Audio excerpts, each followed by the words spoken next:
So I am Dr. Sam Richards from Penn State University and Konkuk University here in Seoul, where I am also a professor. And I have been teaching sociology for 40 years, both in the United States and in different places around the world. And I have been thinking about Korea, studying and thinking about Korea for 40 years. And in fact, I ate kimchi for the first time 40 years ago when I was first introduced to Korean culture. So it is my very first Korean soup, and my favorite. In terms of being a kimchi global ambassador, I feel very honored because kimchi is such an important food for the nation of Korea, and it's recognizable around the world.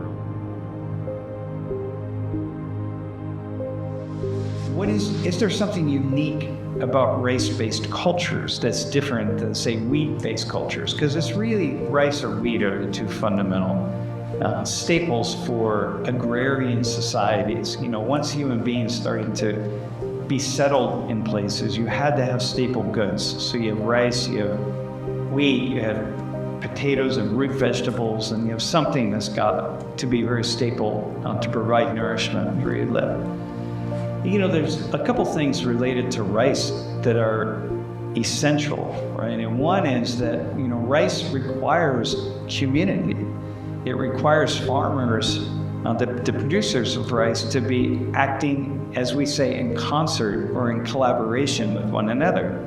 So it's based on irrigation and water, and so everybody has to come together and cooperate when producing rice. So all of the local farmers, you know, I spent a lot of time in the Andes region and mostly in Ecuador. And I think, I remember always kind of looking at the farmers, and they all operated independently. I mean, they watched the rain, they waited for the rains to come before they would plant, and they in some ways helped each other out in lots of ways, and sometimes they would have these kind of cooperative gatherings called mingas, and mingas were like these community work brigades.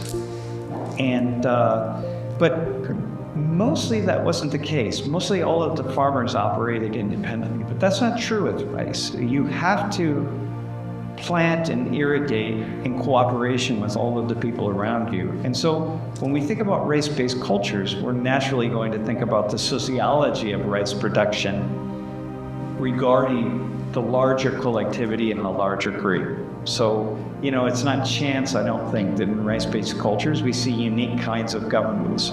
We see strong governments, and we see governments. Now, I'm not an expert on this, but I have to hypothesize that some of the legal-based governing systems, that Confucian system here in East Asia, is also rooted or necessary or part of this rice-based culture where you're getting people to cooperate with one another.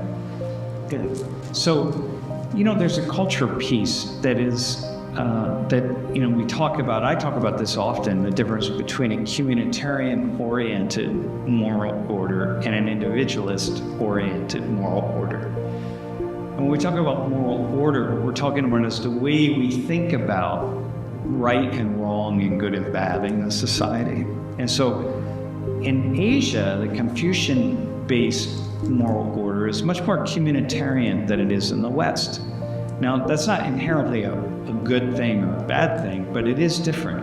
And what a communitarian-oriented moral order does, it means that the inflection of people is toward other people around them. So everything we do, we're thinking about the impact that it has on everyone around us. And it's not conscious necessarily that that's what's going on, but it is what's happening. And the self, or the needs of the self, or those individual needs become less important as we move along in life. So a satisfying life to me isn't necessarily the one in which I get to do all of the things that I want to do as an individual.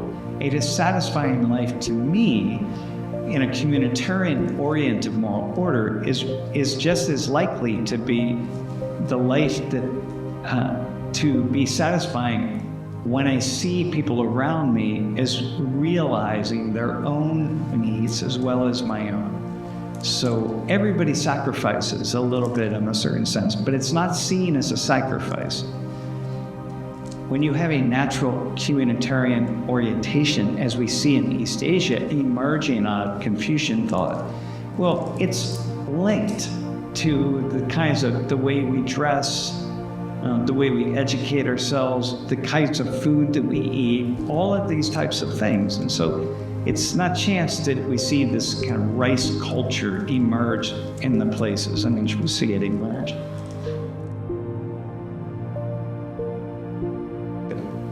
So, kimchi is a food that really doesn't require a lot of people to participate. Unlike rice farming or other types of farming, right? But kimchi is not one of those. Because individuals can make kimchi, I mean, if you want to make a great deal of kimchi, a great amount of kimchi to last throughout the whole winter, well, then you want to have many people participate. But you don't need entire communities to participate. But nonetheless, what we see is this kind of foods like kimchi emerging out of holistic type of culture, because when people make kimchi, there became like a custom in making kimchi. And we see this in many cultures around the world with different foods. Yeah. In my own community, during the harvest season, people would get together and they harvest together. I mean, we see this, different people come and they help each other out with the harvest. Now, the benefit of that is that if in any one year somebody has a difficult time with the harvest, maybe somebody is sick or ill or something like this, or their animals die at the moment that they need to use those animals to harvest, well, you can rely on your neighbors to come and help you out. And so if this happens year after year, that people are participating together in the harvest, well, that means that at any one time, someone is going to need other people to help them. That ensures stability and the greater likelihood of that people will survive to the future, right? In a very strong individualist-oriented culture, well, everyone is on their own. And so if something happens to someone, then you're stuck, and you are harmed. So kimchi is one of these foods that emerged around kind of a collective harvest, that people come together in large groups of people and they make kimchi and they make large amounts of kimchi and they share it. So you're sharing your labor, you're sharing recipes, you're sharing the foods that you made, that you grew from which you were going to make kimchi, right? As you're making kimchi, you're sharing stories, you're sharing the sense that these people around me are important for my survival and I am important for their survival. And so this is where kimchi kind of comes into play. We have people who live near me where I live now, and they follow it. They're called the Amish, and they follow a tradition which they don't use electricity and they don't drive cars. And they really rely on one another for their survival, for production and for consumption. And there's these very tight-knit communities because they're not connected to the larger world. And I think, for them, kimchi is a perfect kind of food, to produce and make kimchi, because everything they do is done as a collective unit. I think about it as a sociologist as just kind of Kim Jong culture, right?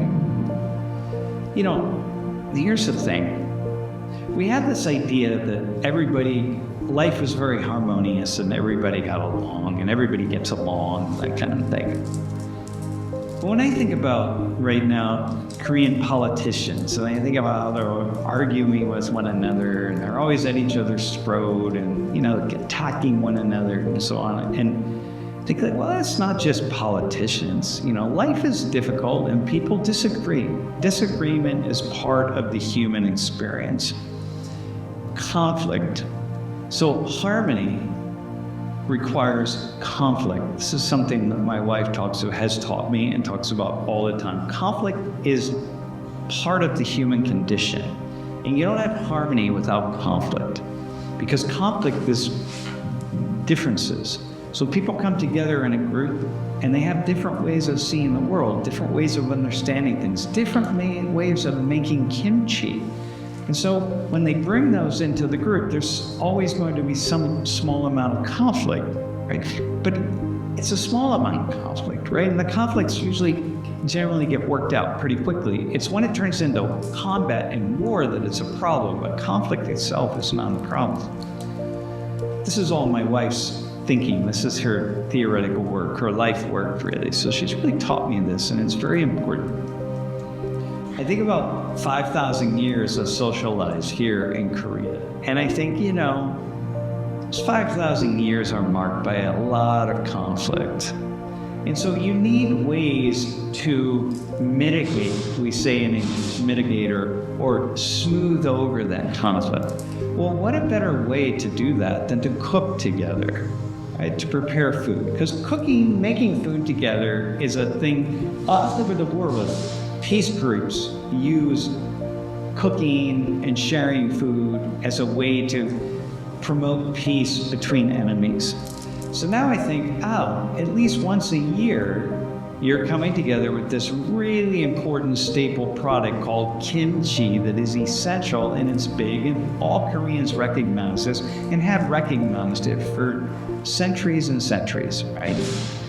And I think, well, here it is that people are sharing recipes, they're making it together, they're testing out each other's recipes, and they're recognizing and reinforcing the idea that I need you and you need me and we all need each other.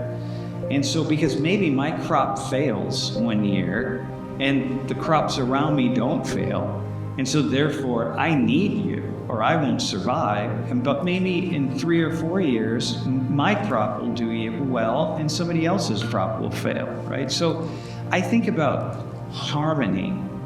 And I think about kimchi, and I think of both making kimchi, right, and sharing kimchi. I think what a perfect way to bring conflict to the surface before it turns into combat, examining the conflict, working with the conflict, and then promoting peace and harmony among the people in various communities and extended families. This kimchi right here has so much power to build community when that community is threatened by factors and forces outside of people's control. And it's threatened by conflict. It emerges for a wide range of reasons.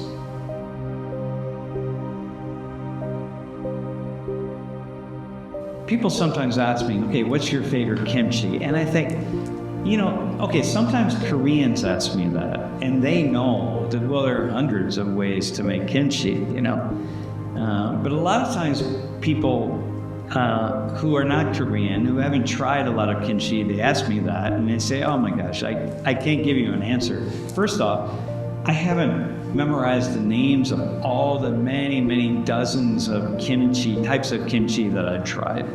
And I think I'm particularly prone to water kimchi, but I think, well, but water kimchi, water kimchi, as the Koreans say, so many different ways with so many different ingredients. So even that, I don't, but the levels of creativity are so fascinating with kimchi.